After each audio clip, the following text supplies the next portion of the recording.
What's going on, bottom line viewers? It's Mitch here, joined by Dilly Vanilli and Kev Vol. We are here to give you our full NFL season predictions. We've previewed and gone through every team, every player, every division. Make sure you check out our division previews on the Bottom Line View channel.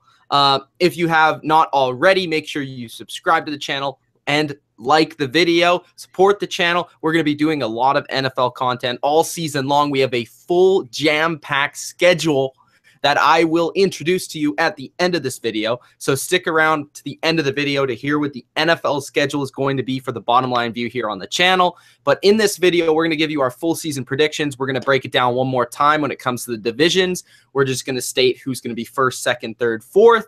Then we're going to go through the divisions onto the playoffs, who's going to represent each division in the playoffs, who's going to be the wild card teams. Then we're going to go step by step, round by round through the playoffs and what we think is going to happen in the playoffs, including scores and accurate predictions.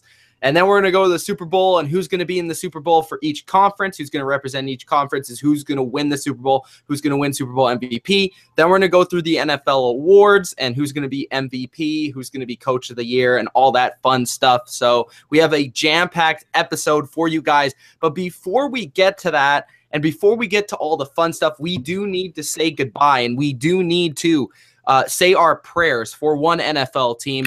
Hallelujah.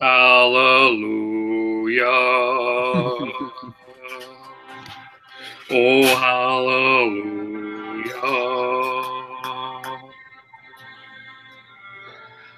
We gather here at morning on this first Monday of September to reflect on the New York Jets, as they have been mathematically eliminated from the NFL playoffs a mere 3 days before the actual seasons began.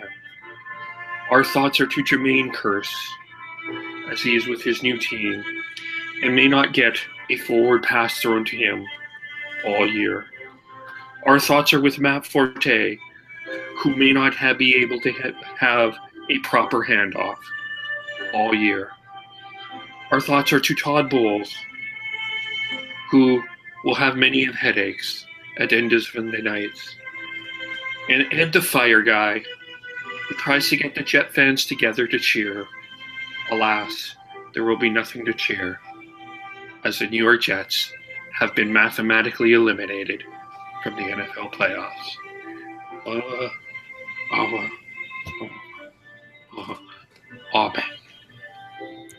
That was the Priest. Thank you, Priest, very much for that.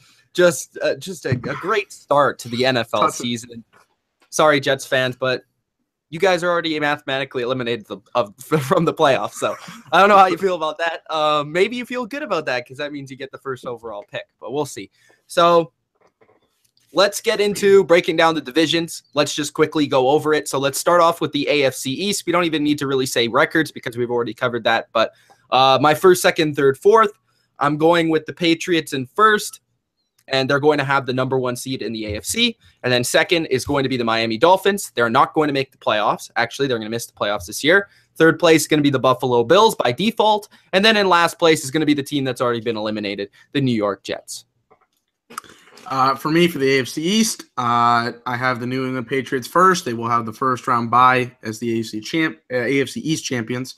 Buffalo Bills, second place with a losing record. So that's saying something. Miami Dolphins in third. And as we talked about, the New York Jets falling in last place. I have the New England Patriots first, Buffalo second, Miami third, the Jets fourth. Okay, to the AFC North, where maybe it's a tad bit more interesting. I have the Pittsburgh Steelers still winning the division this year and actually finishing second in the conference. Second place, I have the Baltimore Ravens barely squeaking by the Cincinnati Bengals, winning probably by one more win than the Bengals. And then third place, I have the Bengals. Fourth place, I have the Browns, but the Browns will be a little bit better than they were last year. How about you guys? I have the Pittsburgh Steelers winning the division as the third seed in the AFC, winning the AFC North, though. The Cincinnati Bengals and Baltimore Ravens I have at the exact same record, so it's a toss-up between second and third, but I will say the Ravens the second and the Bengals third. and then the Cleveland Browns at 4th. But they will get more wins than last year, I'll tell you that much. I have the Pittsburgh Steelers, by the fact that they're in a terrible division, finishing 1st, to tease you a little bit later on. Regretfully. The Bengals will be in 2nd. The Cleveland Browns will finish 3rd. Whoa. And the Baltimore Ravens will finish 4th with one of the worst records in the National Football League. Yeah, he did say that on the AFC. He's sticking true. In the AFC South, I have the Tennessee Titans winning the division for the first time in a while. And they're going to be the 3rd seed in the AFC playoffs. I have in 2nd place, I have the Houston Texans, who are going to be the 5th seed in the AFC playoffs. The 3rd place team is going to be the Indianapolis Colts. And this is also judging upon if Andrew Luck plays, but it seems like he's going to probably play the 2nd or 3rd week of the season, and that will be enough for them to be better than the Jaguars, who I feel are going to be the worst team in this division, mostly based off the fact that Blake Bortles can't throw a forward pass. You guys. I have the Tennessee Titans as AFC South champions as the number 2 seed, getting a first-round bye.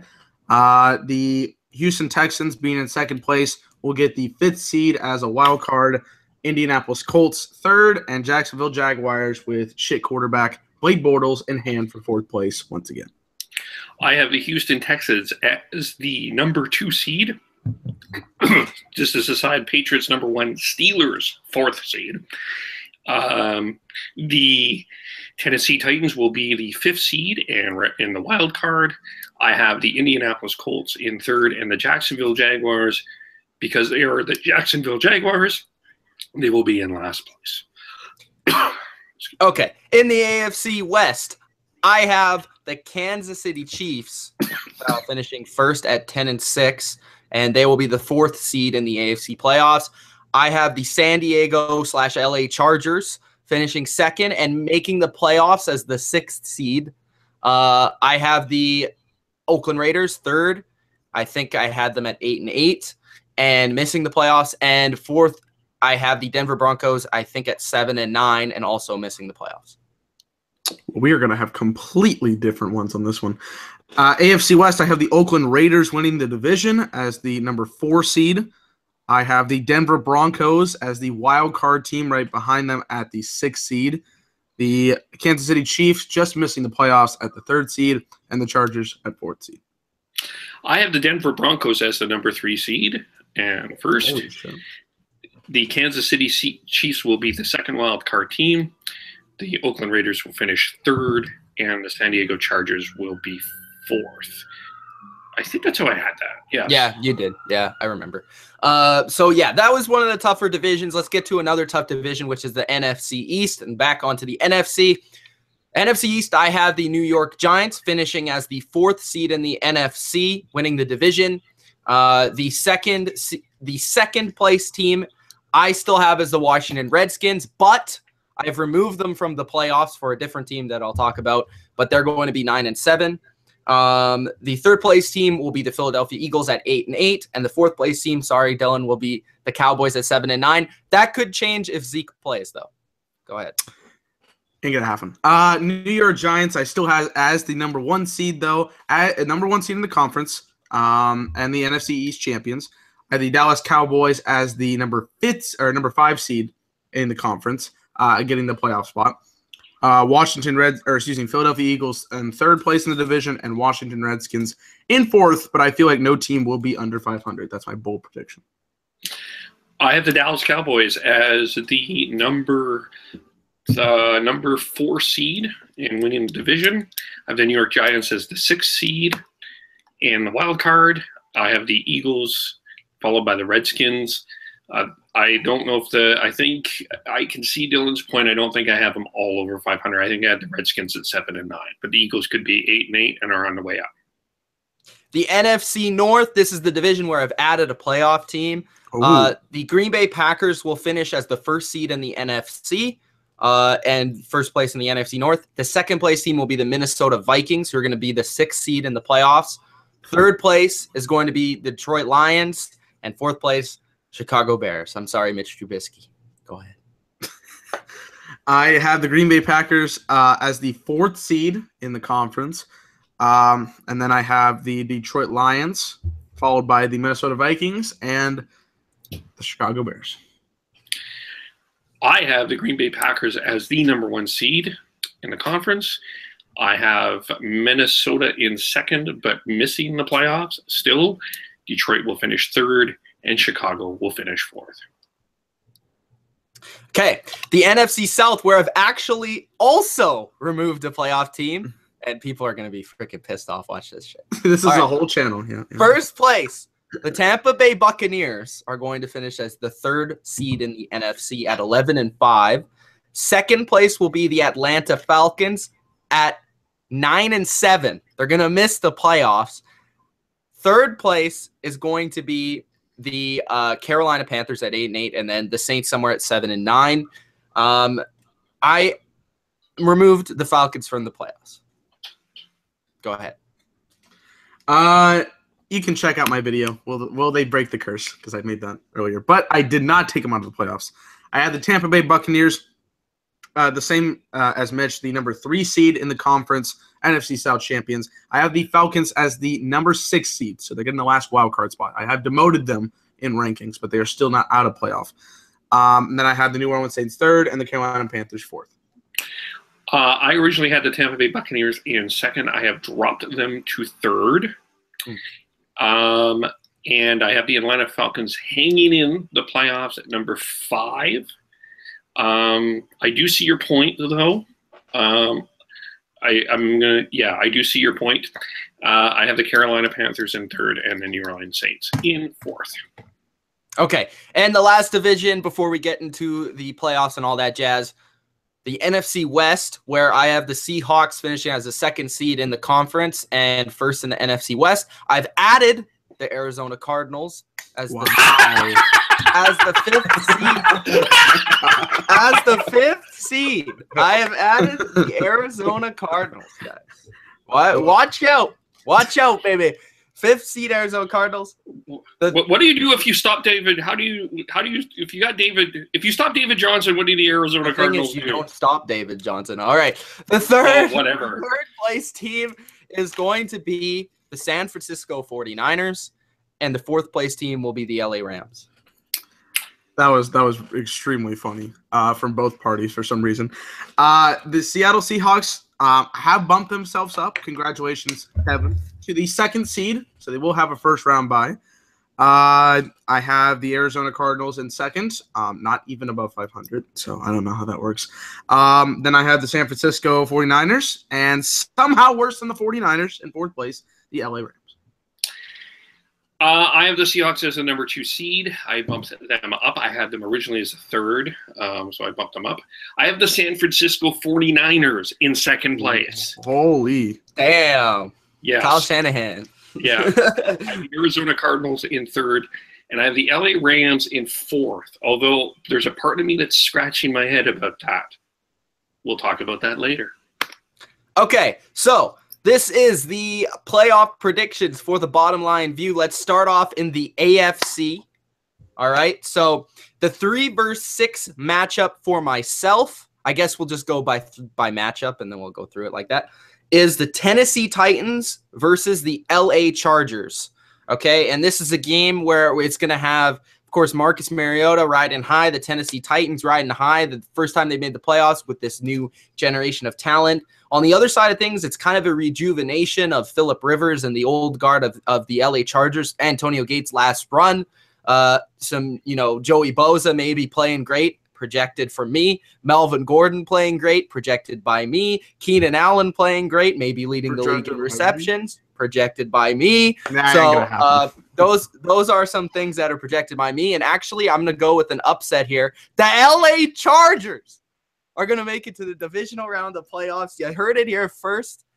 I'm a big believer in the Chargers this year. I watched how, and I know preseason doesn't matter, but Phillip Rivers had more touchdowns than incompletions in the preseason. He looked great. The offense looks healthy. They can run the ball with Anthony Lynn's scheme. I like the receivers. The defense has a good combination between secondary and pass rush. And I think that as long as they can slow down the Titans' run game, they'll be able to win this one. I actually fear the Titans' secondary when it comes to playing teams like the Chargers that can pass the ball like they can. I think this will be a high-scoring game, 27-24, and the Chargers will advance. Guys. Okay. Not even close to what I have. My number 6 and number 3 seed, I have the Denver Broncos taking on the Pittsburgh Steelers in the first wild card round. Denver's defense is certainly going to help them. I have no explanation as to why they cut TJ Ward, but still, they are an impressive defense. They're one of the best out there. You have Pittsburgh. They have their offensive scheme. They added a few defensive positions, even though some of them aren't as good. Joe Hayden. They are still upgrading from what they previously had.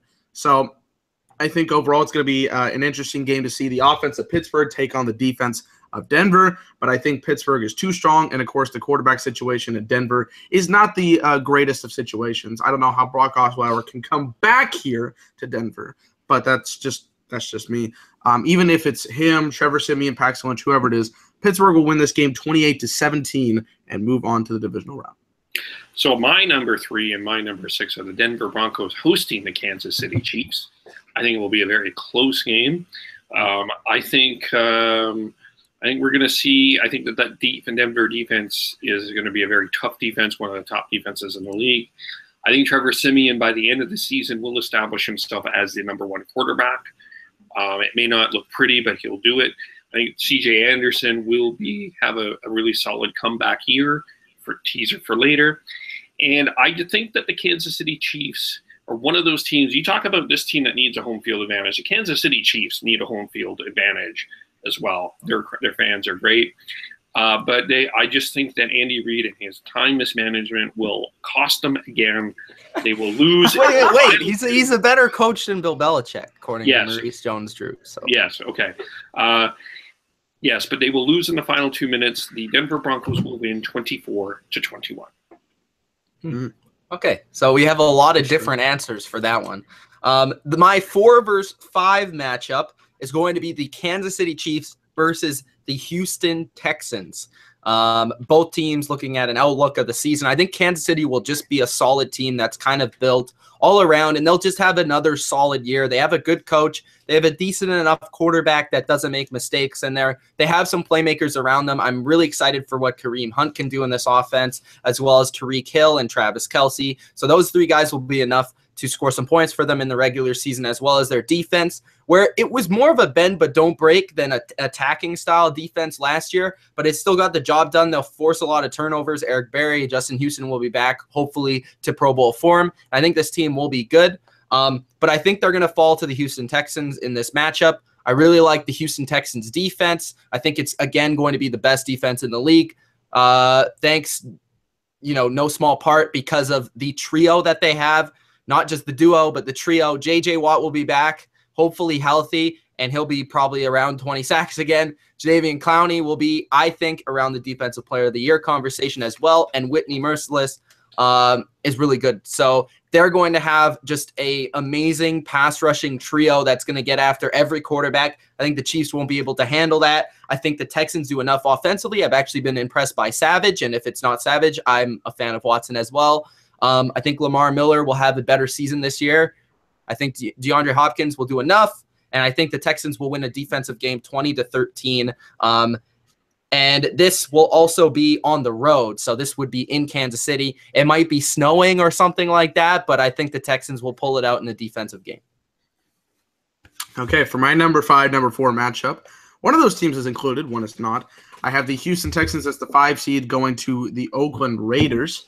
I like what the Houston's defense brings to the table, as of course you brought up. There's so many good matchups for them. That's going to be key for them, especially with – I like the quarterbacks. I like Deshaun Watson more than I like Savage. I should point that out, but not exactly sure how that's going to be, of course, into the playoffs. And then you have Oakland, who I really enjoyed Derek Carr, the scheme with the wide receiver position. I really like that. Their defense – kind of sketch, but I like what the offense brings to the table. I actually have Oakland winning this game 27-24. Kind of controversial. You could pick it either way. I like what Houston brings to the defensive table, but I think Oakland could stretch the field and make a couple more key plays that Houston sometimes falters in. So I got them in the wild card by 3 points here to start. I have the number 5 Tennessee Titans heading to Heinz Field in Pittsburgh to face the Pittsburgh Steelers. Mm-hmm. Now, The Titans are the former Houston Oilers, and when they go to Pittsburgh, they lose. They have lost, and not by just a little bit. It's been not by Lee Corso's not so fast, but by a lot. This time, this is going to be very different. The Tennessee Titans are not there yet, but they are on their way, and they are going to make a statement in this game. The Tennessee Titans, I'll call it, are the 2018 AFC representative of the Super Bowl, but they are going to beat Pittsburgh 31-3. They are going to obliterate Pittsburgh. Holy bananas! But I just look at Pittsburgh. I think Pittsburgh is in this division that people are like, wow, they're so sexy, and look at Ben. Did the Titans adopt the Texans' defense? What is it? I think how are they going to stop? Okay, can you just explain to me how are they going to stop the Steelers' offense for 3 points? I think a number of ways. I think that this is going to be a physical game. I think, and I don't think Pittsburgh is as physical as people think that they are. I know that some people are all admiring T.J. Watt and stuff. Don't know about that. I don't think that Pittsburgh's defense is as good as people think, and I think that those two weapons. You saw this at the AFC Championship game, Mitch. Those weapons, Brown and Bell, when you needed them, didn't show up. And yeah, but they were also playing like the Patriots' defense is pretty good. I mean, Bell was hurt, and Bell got hurt. Bell and I'm not necessarily convinced that Bell is coming in all that healthy this year. I think they're going to need a lot more Antonio Brown. I do think that Sammy Coates trade is a bit of a step back for Pittsburgh.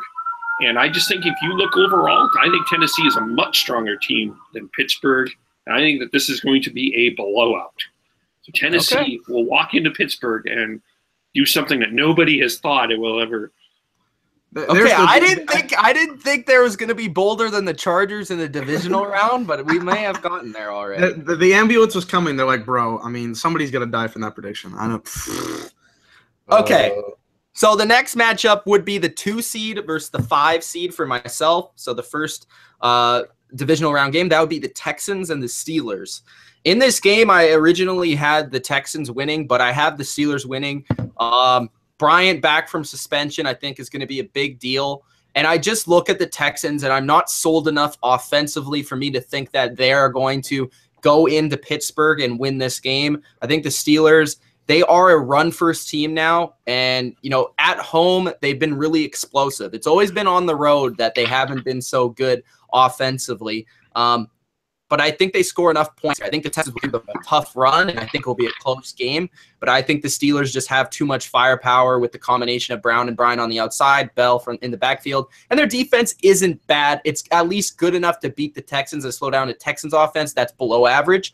So I have the Steelers winning 24-16, advancing to the AFC Championship. This is weird because I have the exact same game as Kev did, but now in the divisional round instead of the wild card. Okay. So my number 3 Pittsburgh Steelers taking on the number 2 Tennessee Titans. No, they will not get 3 points. I have the Steelers winning 21-17. So not a very high scoring game. I think Tennessee will be able to stop them at some points. 3 points? No. But I think they'll be able to make it a competitive game. But I think at the end of the day, Le'Veon Bell, he's going to get a lot more explosive yards. It's 3 points. I had to go with the win here for Pittsburgh. I would like to see Tennessee win myself, but if I got to put the analysis side ahead, I think Pittsburgh's just a more complete team overall. So that's why I have them in the AFC Championship game for the 3-2 seed. I have the Denver Broncos facing the Houston Texans, and I'm going to talk a little bit about emotion because I think there's going to be a lot of emotion. That would be an awesome game, just saying. I think it's going to be one of the better games. Both of these teams are going to have tough defenses. Quarterbacks that we're going to be scratching our heads about. I'm like, I don't know about these quarterbacks. Running games that I think are going to be surprising, and receivers that I think are going to be very surprising. I think this will be a low-scoring game, but the Houston Texans have so much to play for now this year. Everything that's happened in Houston. And I think they're going to pull this one out 17-13. Okay. Houston defeats Denver. All right. In the 1-6 matchup, I have the New England Patriots playing at home again versus the LA Chargers. And every time in history, bro, for some reason, every time Phillip Rivers has a good team, every time that they're making it far in the playoffs, they have to go to New England or they have to play New England in the playoffs. And I'm sorry, I love the Chargers, but the Patriots are going to win this one. They just have too much in general. Too much firepower. I think they'll score too many points. I think Phillip Rivers will actually put up a good game in this one against a tough Patriots defense. But I think the Patriots will win 34-21 and advance to another AFC championship for the 8th year in a row. Fucking hell. I have as the number 1 to number 4 seed New England Patriots versus the Oakland Raiders. This is kind of the matchup I wanted to see last year before Derek Carr got hurt. I think it's kind of a different situation this time around. I think Oakland has to play a very difficult schedule getting into this situation, but I think this should be a fun game. I like, obviously, New England's going to score a lot, especially on an Oakland Raiders defense that's not as competent as some of the other defenses in the AFC. I want to see how Derek Carr can Ray Cooper, some other receivers. Should be interesting to watch, but I have the New England Patriots winning 38-28 and advancing to the AFC Championship game. So they're going to put up a lot of points in the games that I have them in here. I have the Tennessee Titans facing the New England Patriots, and the Titans Let's hear this one. I want to hear this. I want to hear why the Titans are going to beat the Patriots. The Titans will be coming into this is an impressive win. With a very impressive win, 31-3 over the Pittsburgh Steelers. Yeah. Right there, 3. And they will be having a lot of confidence and swagger. You might even call this a moment, a franchise history moment, where people will be thinking about taking the Tennessee Titans. Not so fast. The New England Patriots are still the New England Patriots because of who they are. They have the best coach, best quarterback. They know how to scheme. They know how to plan. Unfortunately, the Tennessee Titans are going to learn a valuable lesson, and they will lose 24-6 to the New England Patriots. So the New England Patriots will be advancing to the AFC Championship game. I just think the Titans are coming, and they'll have that red letter moment. Did you mean that the Titans are going to be the Super Bowl representative next year? Next season, yes. Oh, I totally got that wrong. Yeah, totally wrong. Okay. Because 2018, the end of the season will be 2018. So I was wait. I consider this the 2017 season. So yeah. Okay. Good. We're good then. Okay. So he's got New England. All right. So moving on, we have for me in the AFC Championship, I have the Patriots versus the Steelers, which would be the 1 versus the 2. It's going to be a repeat of last year just because I feel like these are the 2 strongest teams. I think they both have probably the 2 best offenses in the conference in the playoffs. And I think, once again, the Steelers will fall to the Patriots because they don't have a good enough defense. It's just as simple as that. I think the Steelers will put up a better fight in this game. I think it will be closer. But as history shows, Big Ben isn't the greatest quarterback on the road. And I think we might see some more signs of Big Ben aging in this game, especially down the stretch in the 3rd, 4th quarter. I think the Patriots defense, with the combination of corners that they have, is going to be the antidote to the Brown and Bryant combination with Butler and Gilmore. And I think that is going to slow down the Steelers' offense enough for the Patriots to win 31-20 in the AFC Championship. They'll probably get a field goal at the end, so it will make it a little bit better than it seems. But the Patriots will advance to another Super Bowl in 2018, 2017, Kev. All right, for this one, I have the exact same matchup. The number 3 Pittsburgh Steelers, that's the only difference, versus the number 1 New England Patriots. For me, the offenses are they're too much for other teams to stop them from this point. However, as history has shown, Pittsburgh has become New England's bitch in the playoffs, especially in the AFC Championship game. We saw it last year. I think it'll be the same again, honestly. I have it 31-17 New England. I don't think Pittsburgh can go in the clutch. I don't think they can make that big. Oh, Dylan, where you go? where you go, Dylan? Dylan. Oh, I'm here. I don't know what happened. Like my computer just reloaded. Okay, just restart. You were talking about Pittsburgh being clutch. Okay.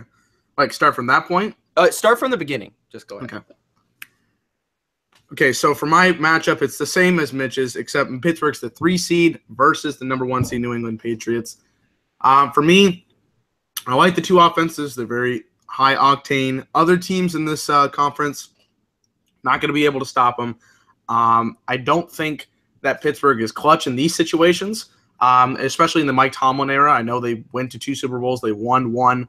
But in certain situations, you're like, this should be a team that can make a deep run of the playoffs and not really surprise people, but meet their expectations. And I don't think they really meet those expectations a lot, unfortunately. And they're facing, to me, a much better overall team in New England. Maybe that's a little unfair because New England is that, but still, I think Pittsburgh just is not able to make these clutch situations when it comes down to it. I have New England winning 31-17 and being the AFC representative again in the Super Bowl. I have the Houston Texans playing the New England Patriots. And the national championship game had Deshaun Watson go into face the mighty Alabama Crimson Tide, the greatest college football organization of all time. What is he saying here? And he won. Yeah. And there has never been a rookie quarterback that has led a team to a Super Bowl. But we are about to see it. Listen, I have all the respect in the world for the New England Patriots in this organization. I think most other years, I think there's so many obvious things. But the Houston Texans do have the defense that can stop the New England Patriots. No question about it. You look at Merciless, you look at Jadeveon Clowney, you look at J.J. Watt, you look at that secondary. There are 2 things that I'm interested in seeing what's going to happen. The loss of Julian Edelman for the year, I do think is going to have an impact on the New England Patriots this year. And will Rob Gronkowski be healthy? He is one of the best tight ends in the game, no question about it. But he hasn't been healthy the last couple of years. And those 2 things, combined with this emotion and this magic that I think the Houston Texans are going to have, the Houston Texans are going to upset the New England Patriots 31-28 and advance to the Super Bowl. They're going to score 31 points? I think that Deshaun Watson is going to be better than people think. And you don't have to score all 31 points just through offense. You can get a punt return touchdown. Tom Brady's going to throw pick sixes? Tom Brady might accidentally throw a pick 6. There might be a special teams That's touchdown. bold. I would have went if I was predicting, I would have went 20-17 or something like that. 31. You know what I mean? It's okay. It's cool. Matt Ryan scored 28 on New England in a 1.5. Yeah, with one of the top 10 greatest offenses of all time. The Houston Texans have the weapons. If you create turnovers and you shorten that field, it is possible. Fair enough. All right. But that is a classic Kev pick. I got to give him a hand because that's a classic Kev pick. Kev always goes with the emotion team. He always does that. So I gotta give him a clap for that. So, but anyways, myself and Dilly Vanilli have the Patriots in the Super Bowl, and Kev has the Houston Texans. Okay. One of 7 people in the entire world that will have someone not be named the New England Patriots. Bro, I didn't even have them pass the wild card. So yeah, congratulations to Kev there. Yeah. Okay. So let's get to the NFC. And I'm still deciding in my head who's gonna make the Super Bowl. This is a sneaky conference, bro. I could accept any of probably 10 answers, and I'm not joking. That's not an exaggeration. All right. So my seeds, just going over it one more time. Packers is first, Seahawks is second, third is the Bucks, fourth is the Giants, fifth is the Cardinals, and sixth is the Vikings. So my first matchup, the 3 versus the 6, would be the Bucks versus the Vikings. I think one of the big reasons why the Vikings are going to make the playoffs is their defense, and I think one of the big reasons the Buccaneers are going to make the actual playoffs is going to be their offense, led by Jameis Winston. So it's going to be an interesting dynamic to this game. But I think that the Bucs will have enough, and I think it will be because of their defensive effort in this game is the reason why they're going to win this. I think it's going to be 21-17. One of the big reasons why the Vikings are also going to make the playoffs is rookie running back Dalvin Cook. The Bucs will shut him down. I like their defensive line and their linebacker combination, and I think that will be enough to kind of slow down what the Vikings like to do on offense. Well, the Buccaneers will have enough offensively and maybe target that second corner of the Vikings who hasn't really been that good in the past. Maybe Deshaun Jackson will play a factor in this game, and they'll win 21-17, advancing to the next round. All right, for my sixth, I'll go through my seeds as well. New York Giants, number 1 seed. Seattle Seahawks, number 2 seed. Tampa Bay is my 3rd seed. Green Bay, 4th seed. Dallas Cowboys, 5th seed. And Atlanta Falcons, 6th seed. So my 6-3 matchup is the Atlanta Falcons versus the Tampa Bay Buccaneers. A little divisional matchup here in the wild card round. The Atlanta Falcons, I don't know. They've been shaky to me in the preseason. I know I got a lot of flack for it in the comment section of my last video. Okay, I know we have a lot of Atlanta fans. But I love what Tampa Bay's doing. I think they've done so many good things on the defensive side. They've made them a top 10 defense.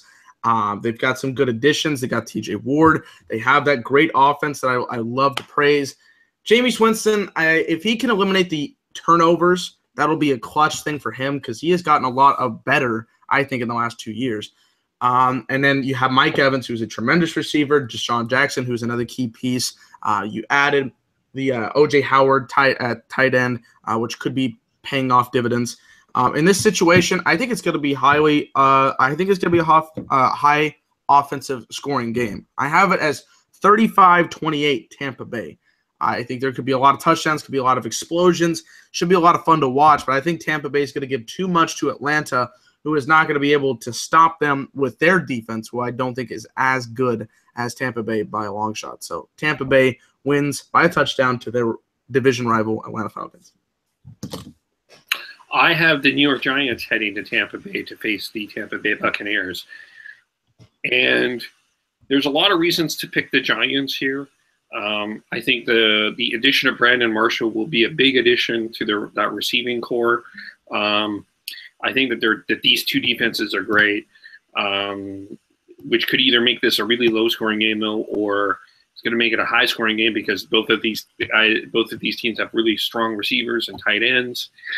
But I think that Tampa Bay is going to pull this out. I think that these two quarterbacks are very interesting because you could see them going all the way, but you can also see them screwing it up. We've seen almost both, really, from both of them in different ways. But I do see the Tampa Bay Buccaneers pulling this out in a 14-10, surprisingly low-scoring game. Tampa Bay does beat the New York Giants. Interesting. Okay. The next matchup I have is the New York Giants, as Kev said, versus, wait for it, the Arizona Cardinals.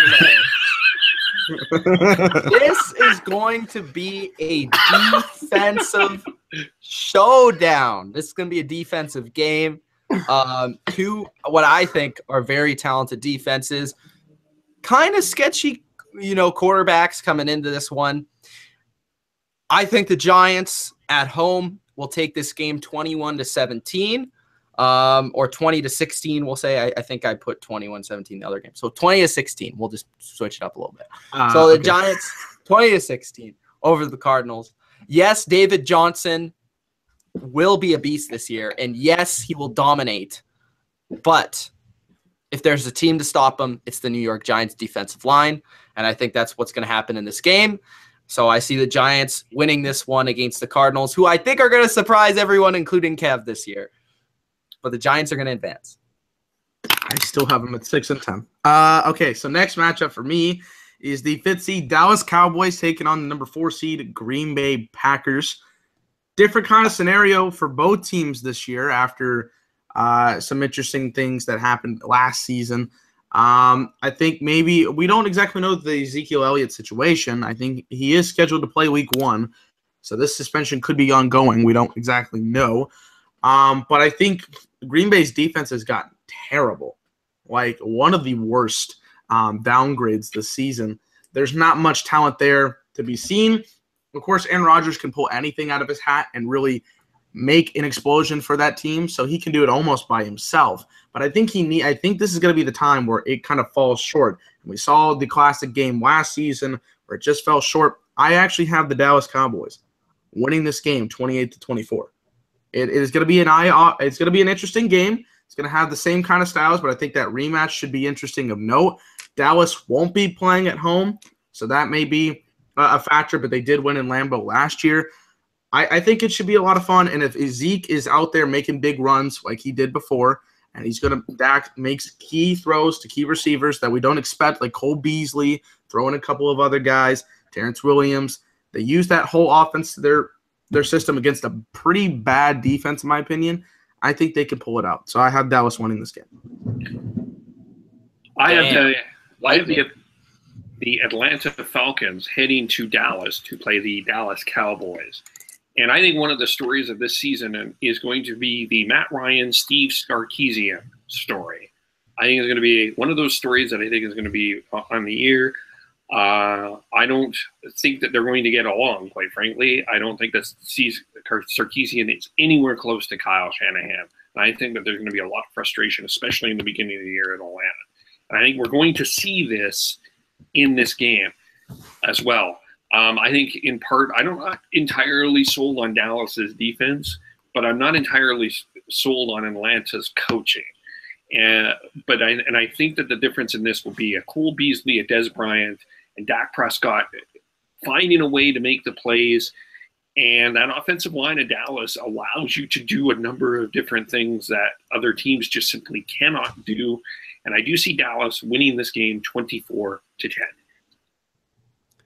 Okay, so Dylan's smiling. The next matchup I have here is the 1 versus the 4, which is going to be a rematch of a wild card game played last year. The Giants, the G-Men, versus the Green Bay Packers. The Giants will once again be going to Green Bay for this matchup. But in this matchup, the Giants will win, and it won't be because of their defense. It will be because of the additions they made in the offseason to their offense, which they sorely missed last year. No longer will Odell Beckham have triple, quadruple coverage because he has Brandon Marshall, he has Evan Ingram, he has Sterling Shepard, and Eli Manning will have one of the best games he's ever had in his life and throw for 300-plus yards and beat the Packers on a last-second field goal 27-24 in Lambeau Field against the number 1 seed Packers. Interesting. I have the number 5 seed Dallas Cowboys taking on the number 1 seed New York Giants.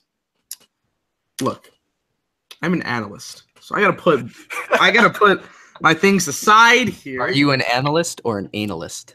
No, that is Skip Bayless. If I was to be here and say, let's go Cowboys, because I have the shirt on, I'm definitely going to cheer for the Cowboys. But since I have to stack a team against another team, I feel like the Giants will win this game. Do not call me a non-fan, okay? I'm going to be cheering for them, of course. Okay, you can pick the Cowboys. No, I have to be fair. Kev said that the Titans would beat the Steelers 31-3. That's ridiculous. I'm just putting out my motive. I think honestly, we saw it 2 times last year. That Giants defense stopped everything that the Cowboys could give them. I wish that would change around, and I don't know how that's going to fare out this time. Maybe Dallas has the answer, and I will be cheering for them in this game. But if I got to go through logistics, that defense really stopped them a lot of times. I'm not 100% sold on us getting it through. Hopefully we can. But I got them 31-21 over the Cowboys with that defense. I don't think Eli Manning's going to have the best of games, but I think the defense will pull through and make some key stops. That is my answer. Okay. I have the Dallas Cowboys heading to Green Bay to play the Packers in that classic rematch. There are a lot of it's so interesting because really these two teams are just flawed in so many ways. I feel like Aaron Rodgers and that receiving core can do enough to that secondary to pull out a 28-24 victory. This is where I think Dallas's defense becomes a bit of their Achilles heel. And I'm sorry, Dylan, I know that you cry, but I think that the Lambeau Field will be the host of the NFC Championship. I'm not crying. You are. You're not crying. Okay. All right. So in my matchup in the divisional round, I have the Seattle Seahawks at home taking on the upstart Tampa Bay Buccaneers and Jameis Winston, the 3 seed. And in this game, it's going to be lesson time for Jameis Winston. It's going to be raining. It's going to be cold. Cam Chancellor's going to kill somebody. Woo! And the Seattle Seahawks are going to win this game in classic 03 Patriots fashion, something like 20-6. Oh. And they're going to beat the Bucs. The Bucs D-line will disrupt Russell Wilson, who I think is going to have a really good year. We'll get to that in a little bit. But I think the Seahawks are going to win this game, and they're going to move on to the NFC Championship, and they are going to host the NFC Championship. Wow. Go ahead. Wow. Wait, who did you have as your 4-1? Did you talk? I had G-Men versus Packers. Oh, and you had the G-Men win. Okay, right. Okay. I had the G-Men. Okay, yeah. So it's Giants, Seahawks. Seahawks. Okay. I have the exact same matchup, Tampa Bay versus Seattle. I really like this. I like this scenario. I think this will be a really, really good game to watch. Just as the other member, I'm kind of feeling left out that the other two guys get their teams in. But yeah, the Seattle Seahawks, I feel like will win this matchup 35-27. I think it'll be high scoring. I surprisingly enough, I think it'll be very high scoring, even with Tampa Bay. I think it'll be a fun matchup. I like to see the youth of Tampa Bay provide something of note here and make their stance that they are going to be a legitimate threat in the next couple of years. However, I think with that defense, the Seahawks, they just added Sheldon Richardson. That's going to be a huge key for them. They still have Legion of Boom. They still got key pieces to them, I think, that will stop the factor of Tampa Bay riding their high horses and will stop at this momentum right now, 35-27 Seattle. NFC Championship game against the New York Giants. I have the Tampa Bay Buccaneers in Seattle, facing the 12s and the Seattle Seahawks. We will be raising the flag. We will be having a good time. It will be raining. We'll have Daniel Bryan going like this. Yes. There's so much to like about Tampa Bay. Lots there. That defense is excellent. We're going to get into that probably a little bit later on. One of my concerns is if you're going to go into Seattle, you need a running game, and I'm not convinced they have that just yet. I think that's going to be one factor. The Seahawks are deeper this year. They have 4 potential ways that you can go on running back with Lacey, Rawls, Procise, and Chris Carson. Tyler Lockett, underrated receiver.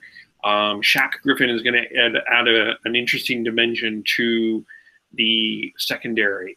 And Sheldon Richardson in the middle, and that rotation with Clark and Averill and Bennett and all of those guys.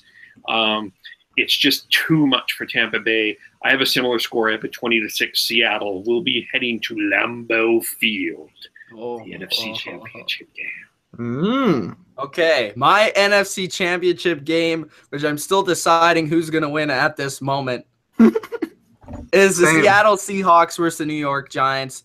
And it's difficult for me to do because I've picked the New York Giants since the day after the Super Bowl to make it to the Super Bowl because I want to see a Patriots-Giants round 3, and I want to see it, but there's going to be a different rematch played in Super Bowl 52. It's going to be the Patriots and the Seahawks. The reason mostly being is that the Seahawks are at home in this game. I think it's going to be extremely low scoring. Once again, I think it's going to be down to the defensive lines. They're both going to absolutely destroy opposing offensive lines. There will be a lot of sacks, a lot of probably, madness in the backfield. But I just see Russell Wilson being able to do more with his feet and with his receivers than the Giants can. I think the Beckham and Sherman matchup is going to be awesome to watch. And I think the Giants may have an advantage on the receiver versus secondary matchup, but I think that the Russell Wilson versus the Eli, I think that's the difference. And I think Russell Wilson's going to make 1 or 2 more plays than Eli does at home in front of that crowd. And they're going to win 17-14 to advance to the Super Bowl to play the Patriots again. Wait, my question is, how is Seattle hosting? Don't you have New York as number 1? The Giants is seed 4. Oh, you haven't seed 4. Okay, that's what I was confused about. I have the same matchup, the Seattle Seahawks at number 2 versus the number 1 seeded New York Giants. I have the New York Giants representing the NFC. Very close situation. I would like it to be Seattle over New England or New York, but that's me. I think in this situation, I think New York has beefed themselves up in a different scenario. I think they've upgraded. I do not trust Eli Manning. I really don't.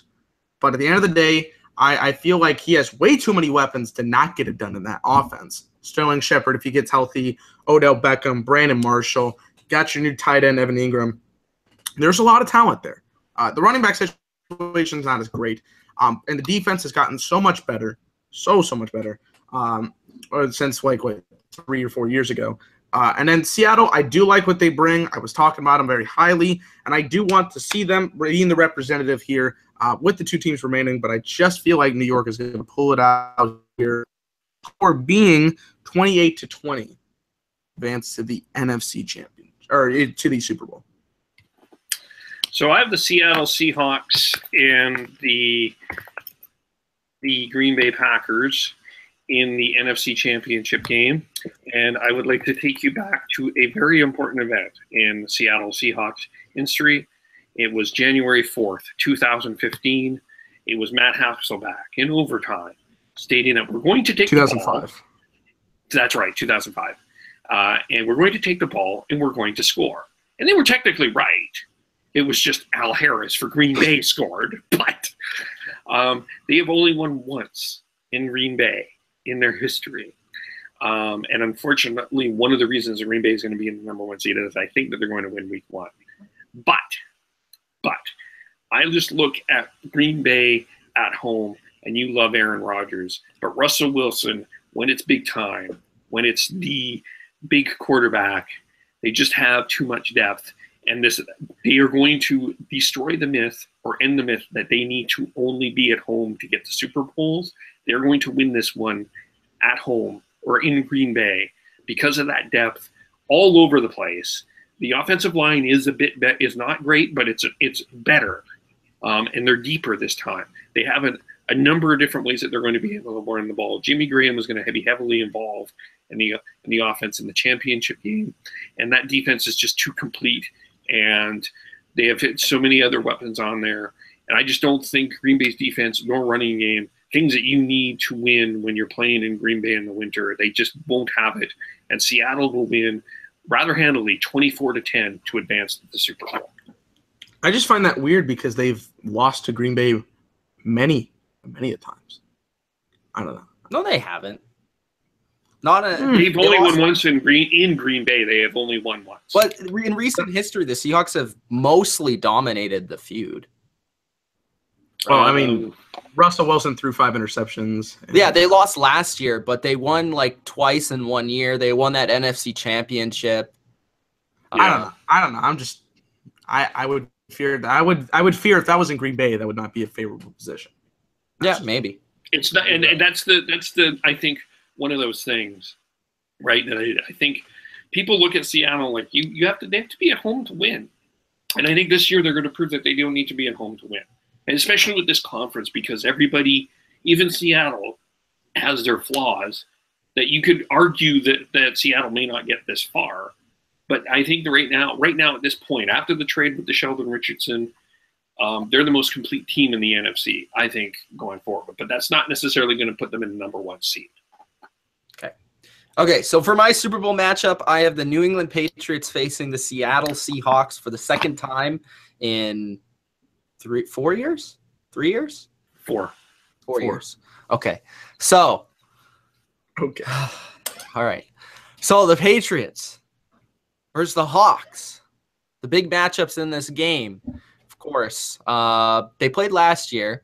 Seattle beat the Patriots at home, which is a shocking game. That actually influenced the rest of the season for the Patriots because they ended up trading Jamie Collins. Bunch of stuff happened, and the Patriots went on to win the Super Bowl. In this game, I think it's going to be another really close game. I think this is going to be by far the Patriots' closest game.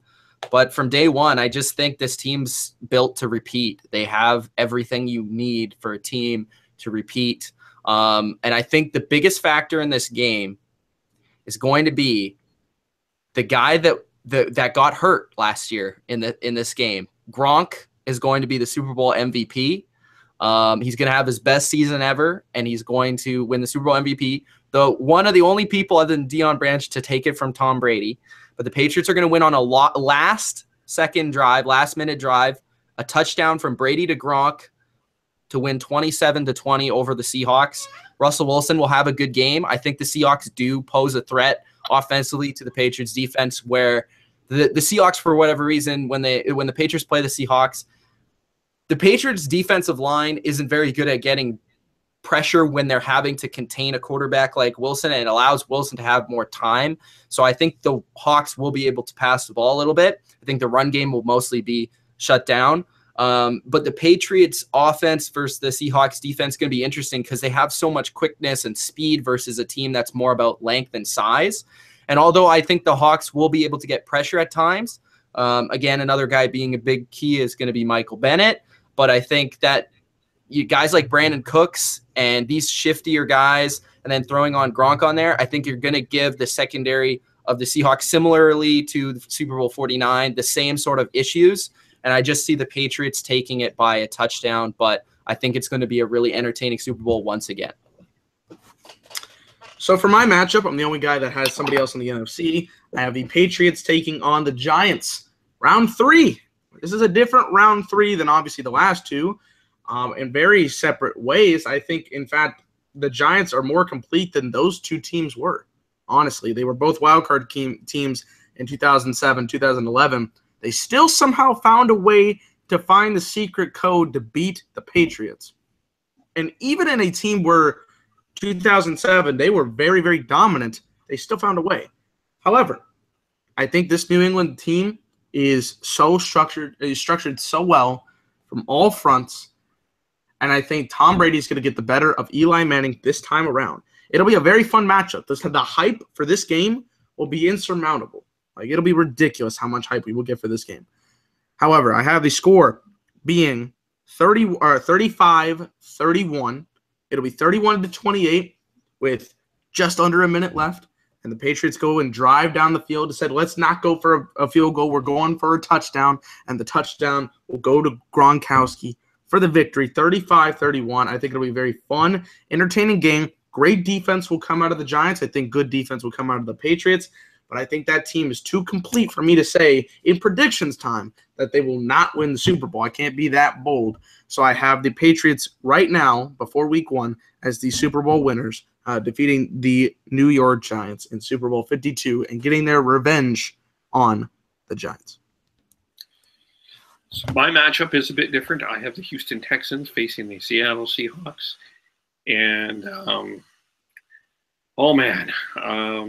Houston's going to be coming in with all this emotion. I think the fans will be all on Houston because of Hurricane Harvey and everything like that. But in terms of the scheme of the game, it's going to be a very defensive matchup. But with two really exciting quarterbacks, Deshaun Watson, Russell Wilson, that's why I'm saying Watson's going to be the guy that's leading the Texans. Weapons very underrated. DeAndre Hopkins, Lamar Miller, Doug Baldwin, and the running game of the Seattle Seahawks. But this will be a really defensive matchup.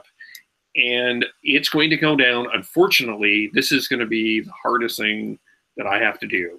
But Russell Wilson will be throwing in a interception to Jadeveon Clowney. Will be to take the ball and pull it in for a pick six, and the Houston Texans will win 16-10 and will win the Super Bowl. At least it was Clowney. It's hard. That's an interesting score too.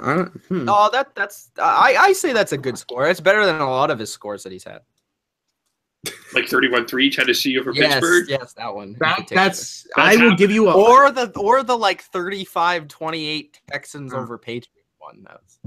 Let's bet. I will bet you $100 that will not happen. If that matchup happens, 31-3 ain't gonna happen. But so we have 3 different matchups. That's interesting.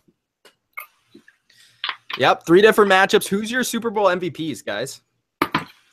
Mine will be JV and Clowney. Okay. I want to be bold, and you want to say Gronk, but I gotta say Brady. Okay. Yeah. I'm saying Gronk, because it goes with my storyline. So yeah. Anyway, so those are our predictions for who's going to win the Super Bowl, what's going to happen in the playoffs, all that jazz. Let's get to the awards for the regular season. As I said in my bold predictions video, I will get to the MVP award, and if you've seen that video, you already know what I'm saying. So, but let's start off at the bottom with kind of a good award, but not the MVP. So let's start off with the Comeback Player of the Year. And if you followed me, and if you followed my predictions in this video, and if you followed what I've said, I think a good choice for this award is Keenan Allen of the LA Chargers. He has not played a full season in a long-ass time, and he's going to be one of the best receivers in the league this year. I'm going to give it to Keenan Allen. Keenan Allen ranked number 2 on my list of comeback players of 2017, so I will give him fair credit. There you go. But that is not my answer. If you guys have checked out the video, then you already know the spoiler. I'm still keeping it. J.J. Watt will be Comeback Player of the Year. He's going to be on a very good defensive team, which might take away some of it. But, I mean, him, Khalil Mack, Von Miller, they're looking to be 20-plus sack participants. And I think J.J. Watt is a very good defensive player. Let's not forget about that. So I think J.J. Watt will take the ranks. Keenan Allen, though, I like the pick. So that'll be trying to go off the board. There you go. Honorable mention. I mean, you guys talked about J.J. Watt as a good candidate. Marshawn Lynch is getting a lot of consideration. A lot of people are thinking about Jay Cutler as well, which I think is an interesting pick. I've saw a lot. If they make the playoffs, he could do it. Yeah, but I'm going to go with someone that I don't think people are going to consider necessarily a comeback, but he's going to have a great year, and it's Brandon Marshall of the New York Giants. This is a guy that was in a graveyard in the New York Jets. The priest came in and gave last rites to them 3 days before the season starts. And he's going to be rejuvenated with an opportunity to get something he's never had the opportunity to get, which is a Super Bowl. Dylan has him in the Super Bowl. Mitch has him in the NFC Championship. And it's, I think, a lot because people are looking at this guy, Brandon Marshall, and what he can bring to the table. He's been in some really lousy situations, and this is going to be a revival. So I'm going with Brandon Marshall of the New York Giants for comeback player. You know what's sad is when a guy says that Ryan Fitzpatrick is the best quarterback he's ever played with, which is actually a fact. That's depressing. Yeah. It really is. Yeah. And he's pretty close to being a Hall of Famer with that, too. So yeah. Anyways. Yeah. Our next award is going to be the Coach of the Year. If you follow my predictions, you could follow who I think is going to be Coach of the Year. It's going to be Mike Mularkey of the Tennessee Titans because I think they're going to have a very strong year. I think they're going to be the 3rd seed in the playoffs. I think they're going to, take a giant step forward. They're not going to beat the Steelers 31-3, but they're going to do good things. Yes, they are. Especially that offense.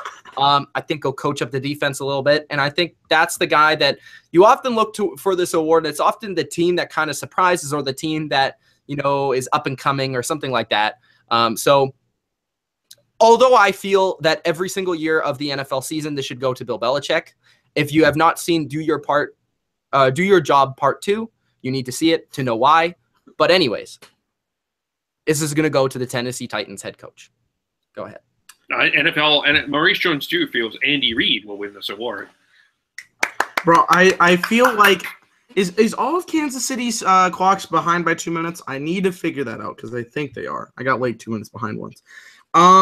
I really, like Mitch just said, it should be to Bill Belichick every year because he is the Coach of the Year. But as it always is in most sports, it is whose team became more of a surprising pick. And I got to go with Tampa Bay head coach. I can never pronounce his last name. Dirk Coder. I think that's how you say it. Coder, whatever you call it. Coder, I think. Yeah. Coder? Is that how you call it? Okay. I'm going to go to Dirk Coder. I think with the Tampa Bay head coach, I know he's only had that job for a little bit of time, but that team's going to get so much better. They already got to an impressive start last year, almost made the playoffs, and they're going to make the biggest step up. They're winning that division. I got them at the number 3 seed, and they're going to surprise a lot of people. So in that sense, I think that's what they were looking for, is a team and a coach that is going to surprise a lot of people, and I have Dirk Coder as the head coach of the year. I'm going to go 5-3-1 here because I'm just going to give some other names. Sean McVay, if the LA Rams if this defense sticks into it and this offense somehow turns around, I think he's going to get some people thinking about them a little bit. He's going to get some talk. He has that John Gruden mentality, so it'll be interesting. Kyle Shanahan, I have the San Francisco 49ers in second place in the NFC West, not the Arizona Cardinals.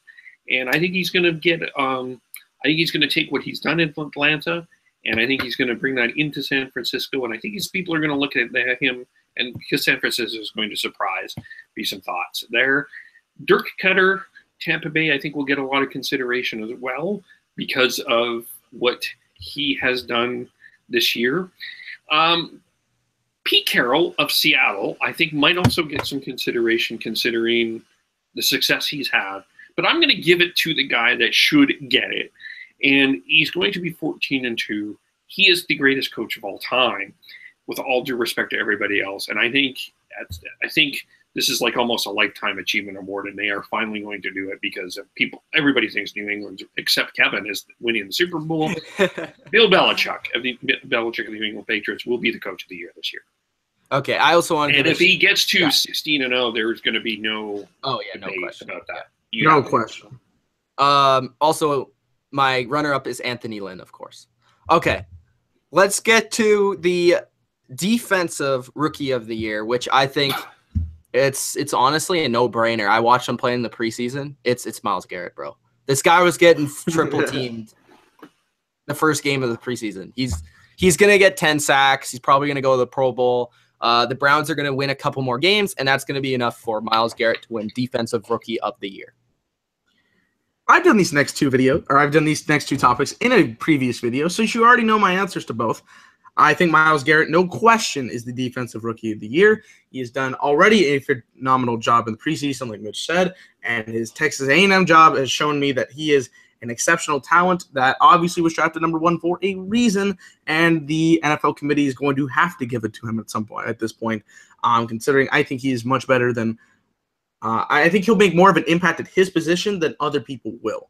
Is what I'm trying to say here. So Myles Garrett will be the defensive rookie of the year. A couple of honorable mentions for me. Reuben Foster in San Francisco is one guy to watch out. Yep. For Joey Bosa in Chargerville, I saw some people put him up for rookie. Joey Bosa is a second-year player. Second year, okay. Yeah, I was like, wait a minute, he's second year as I was talking, so he can't be on there. But Reuben Foster is an honorable mention. But to me, I said this as well. I haven't said this in a video, but I think to me this is a no-brainer. This is Myles Garrett. I think he just brings something so dynamic, and I'm actually excited for Cleveland, what he's going to bring. Don't screw this up, Cleveland. Okay. The next one is going to be the offensive rookie of the year. And again, I will state again, if you have listened to this video for the entire progress of the time, then you know that Dalvin Cook is going to win offensive rookie of the year. Because in my opinion, he's going to be the most effective rookie runner / receiver in the league. And he's going to help the Vikings get to the playoffs, unlike Christian McCaffrey or Leonard Fournette this season. I have Leonard Fournette as my offensive rookie of the year. As you guys have seen in my previous video, I think he is going to be the most dynamic. I like what Dalvin Cook brings to the table. He was number 3 on my list in rankings. And while he is in a more favorable position with a team that is close to making the playoffs, I think Leonard Fournette is going to shine in a team where they have no freaking quarterback. They're going to have to hand the ball a lot more to Fournette. He's going to get a lot more running opportunities, and I think he will have a good chance of making that division more impactful for his team. I don't think they'll give him any more wins, but I think he'll have a good presence to get this award. So I have Leonard Fournette as my Offensive Rookie of the Year.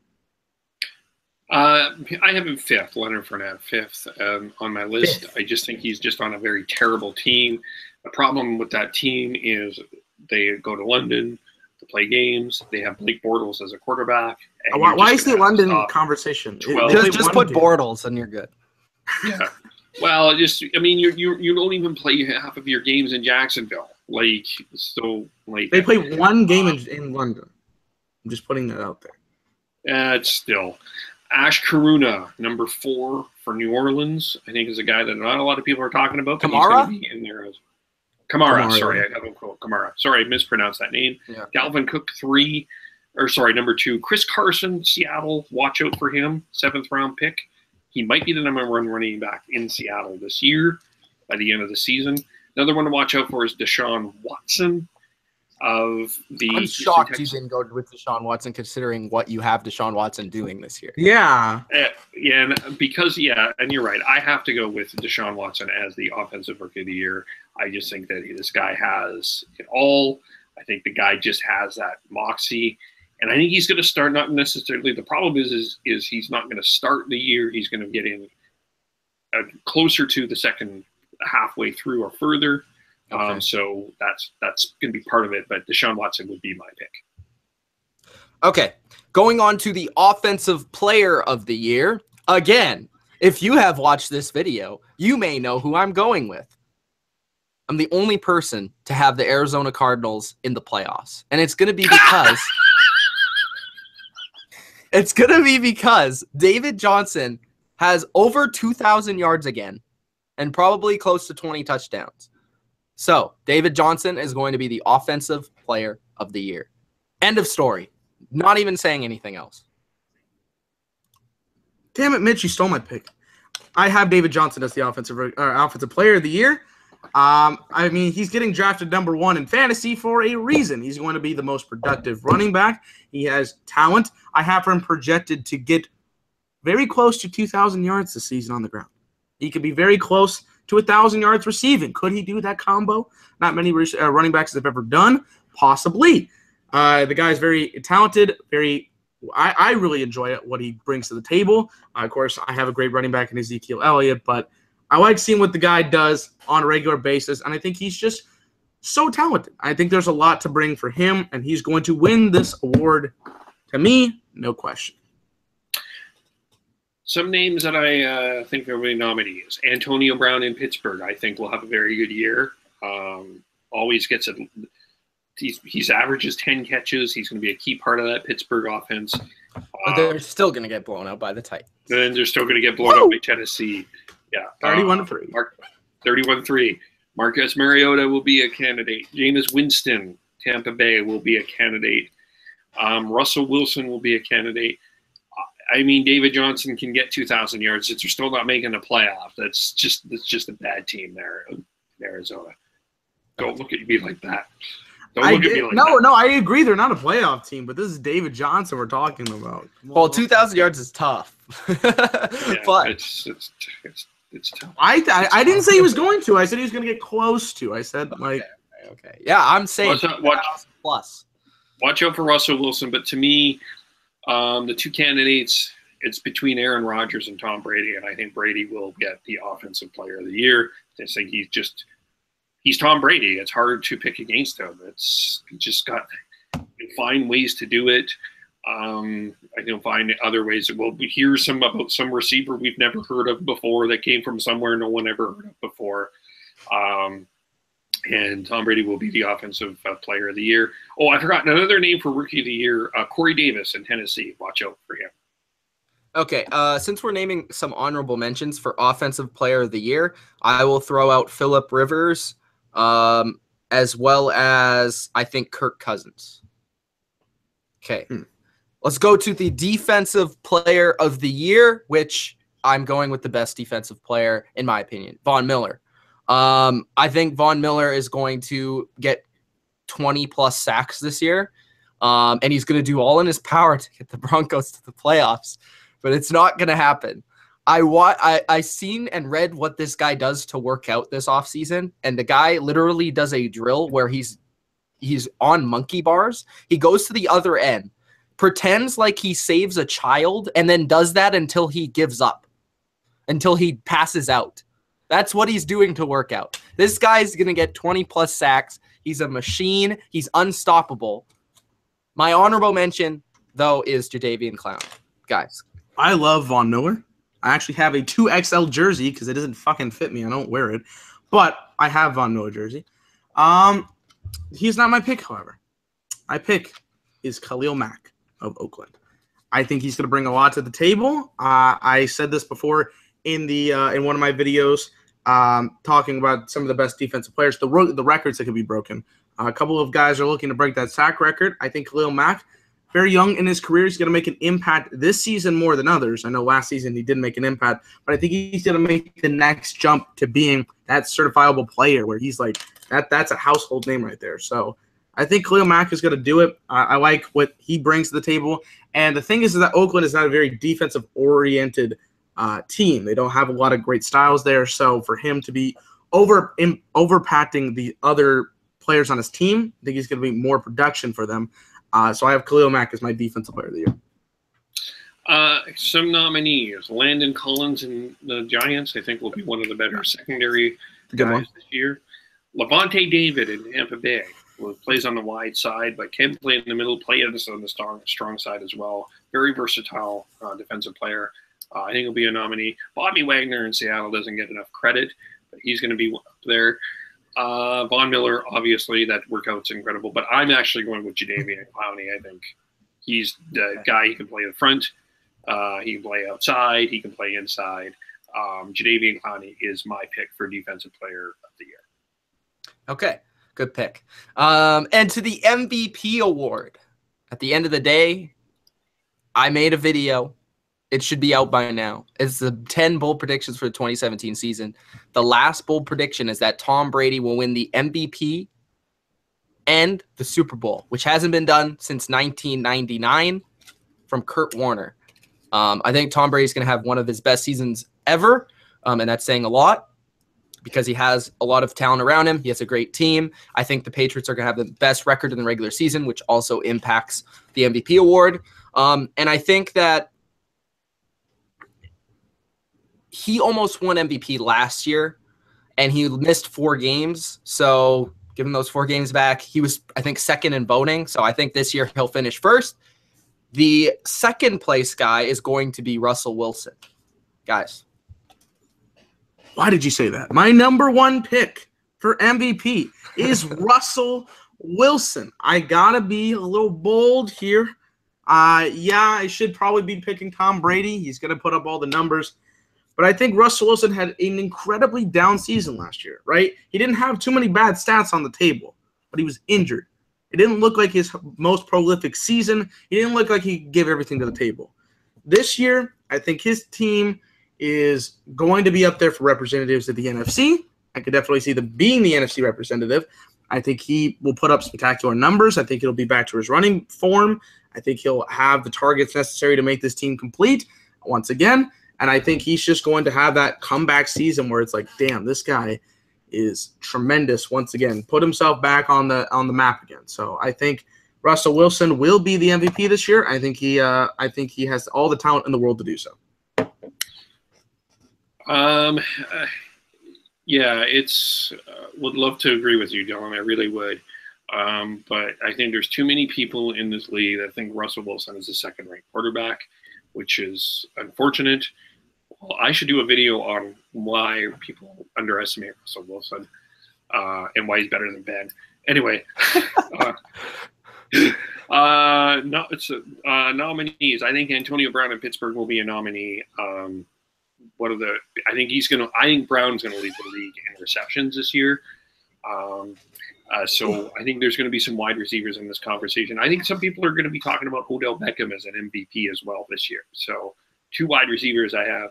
Russell Wilson will be in the conversation. Aaron Rodgers will also be in the conversation. But I think ultimately the best player in the league is still Tom Brady.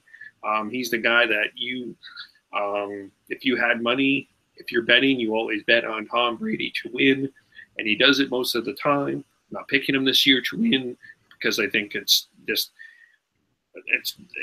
just an unfortunate thing, but it's not that I disrespect Tom Brady. He's my pick for MVP. Okay, so those are our picks for the Super Bowl, for Super Bowl MVP, for the awards, for the playoffs. We've had a lot of bold predictions here today. Anything else you guys want to add to finish off this video in terms of predictions, in terms of just things you want to say about the NFL season? I think there will be some interesting teams to look for. We've got a couple of teams that last season did not make the playoffs that will this year and be big players. It's always unpredictable this time around because we're 3 days before the season starts. I mean, we're for sure one thing is true, that the New York Jets are mathematically eliminated for sure, 100%. But I think it should be fun. I want my Cowboys to succeed. So even though I had them not pass the divisional round, I want them to get past the divisional round. And yeah, should be interesting. We'll have a lot of coverage for you guys there. What's the number one storyline you guys are looking forward to this season? One that's just off the top of my head is will anybody compete with the Patriots? That's one story. What will the Cowboys do without Zeke if he's suspended for 6 games? Well, I can't think of anything off the top of my head, but okay, those are good. Here's a couple of not in a bolder prediction. I think an AFC contending coach will be fired very early in the first half of the season. I think that's just a hunch that I have. I think that, of course, people are talking about David Johnson getting the 2,000 yards. I think the other story is going to be, I think, to me, here's a couple of stories that nobody's talking about. I have the Rams in last place, but I'm intrigued by the Rams. And one of these lousy teams are going to might jump up in the middle here, or jump and make a huge surprise. And who's going to do that? Arizona? No. I have the 49ers as that team that's going to jump up. The Patriots being Arizona wasn't bad last year, Dylan. They won 7 games. They were not good. They still won 7 games. That's still not good. Here's the other question. Will there be a rookie? Here's a storyline that nobody's talking about, but we've spent a lot of conversation about rookies this year and a lot of excitement around there, and I haven't seen in a long time. Will there be a rookie get an MVP vote this year? I don't think so. I think the last one that legitimately got – well, did Dak get a vote? I don't think he got a vote. Zeke got a vote. Zeke got a couple votes. Yeah, pretty sure. Okay. Yeah, I think other than him, I'm trying to think back. I think maybe AP got a couple votes, but I don't really remember. I don't think this class really can bring one, honestly. I think there's some good talent, but I don't think they'll bring it the first year. Well, if the versatility of McCaffrey is if Carolina is going to go anywhere, they're going to need that.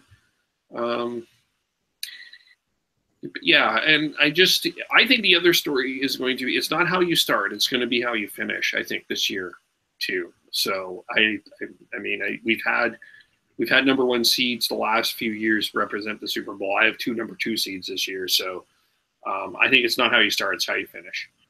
My big storyline for the year is going to be the rookie quarterback class. I'm really intrigued to see what they do.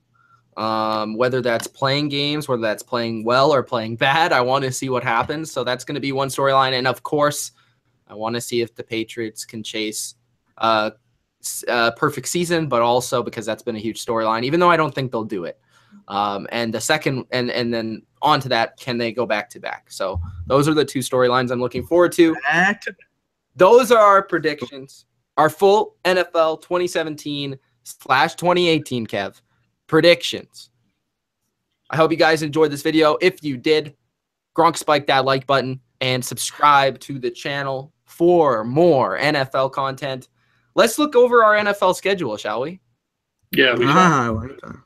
Okay, Yeah, so I almost forgot, but let me. All right, schedule. All right.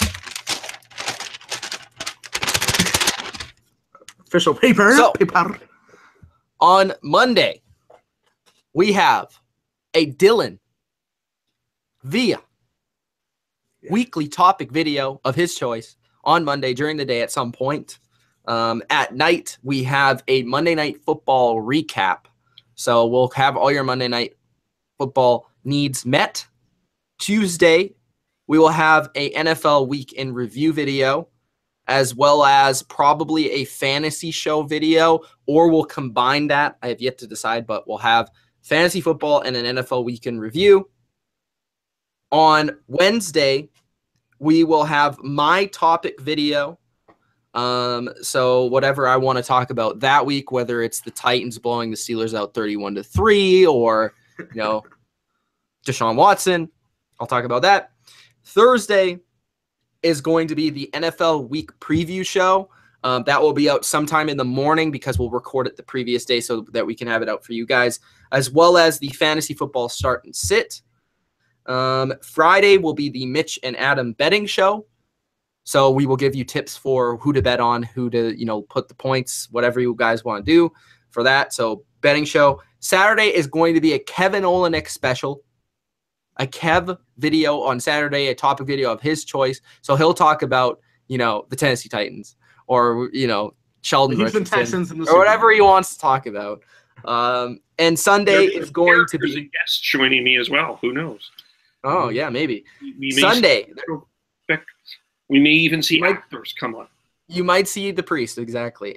Sunday night or Sunday is going to be Sunday NFL AM Live. So we're going to cover all your NFL questions and kind of like a second preview for the games and like more of a Q&A, I think, is that it's more going to be about that and like who to start in fantasy and like talking about the games, just having fun in the NFL AM show. And then later on that day will probably be a Sunday night football recap, and we might also do like a recap of the other games as well, but we'll see what happens. So that's the schedule for NFL. So as you can see, we have videos every single day, nonstop, a lot happening, and that's only for the NFL. WWE, NHL, Fitty Trent's got that covered. NBA, hopefully. So we have all that stuff coming to the Bottom Line View. Thanks, guys, for joining us. Hope you enjoyed. Hope you stayed to the very end. And for Mitch, Dylan, and Kev, peace out.